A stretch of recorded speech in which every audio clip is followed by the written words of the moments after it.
रिडेव्हलपमेंटमध्ये तुमच्या जुन्या सोसायटीचा टेरेस, गार्डन आणि सोसायटीचं ऑफिस याचं रिडेव्हलपमेंटच्या वेळेला आणि रिडेव्हलपमेंट नंतर ते कोणाचे हे उत्तर तुम्हाला आश्चर्यचकित करेल. नवीन बिल्डिंगमध्ये टॉप फ्लोअरचा टेरेस कोणाला, सगळ्यांचा की फक्त वरच्या फ्लॅटच्या मालकाचा, इथेच सगळ्यात जास्त भांडणे होऊ शकतात. रिडेव्हलपमेंटचा प्लॅन चेक करताना नेहमी सगळ्यात आधी कॉमन एरियाचं वाटप डिस्ट्रीब्युशन चेक केलं पाहिजे, कारण इथेच वाद जन्म घेतात नवीन सोसायटीसाठी. रिडेव्हलपमेंट झाल्यानंतर कॉमन एरिया संदर्भातील महत्वाचे 5 पॉईंट पुढील प्रमाणे. पहिला point, common area, gym, garden, office, terrace हे सगळे कायद्याने सर्व मेंबर्सचे आहे, संपूर्ण सोसायटीचे असते, कोणत्याही एकाचे ते नसते. दुसरा पॉईंट, नवीन बिल्डिंगमध्ये टेरेस हे एक्सक्लुझिव्ह की कॉमन हे अग्रीमेंटमध्ये स्पष्ट लिहिलेलं हवं, नाहीतर वाद होऊ शकतात. सोसायटीची जागा, नवीन बिल्डिंगमध्ये सोसायटी ऑफिससाठी बिल्डरने जागा बांधून द्यावी ही अट अग्रीमेंटमध्ये टाकणे गरजेचं आहे.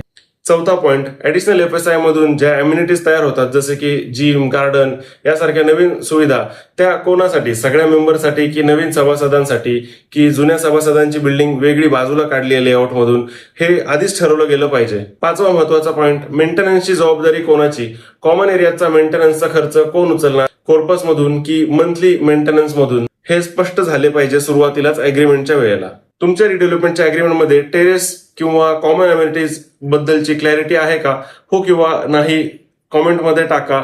मी तुम्हाला कॉमन एरियाचे राईट्सची चेकलिस्ट PDF पाठवतो.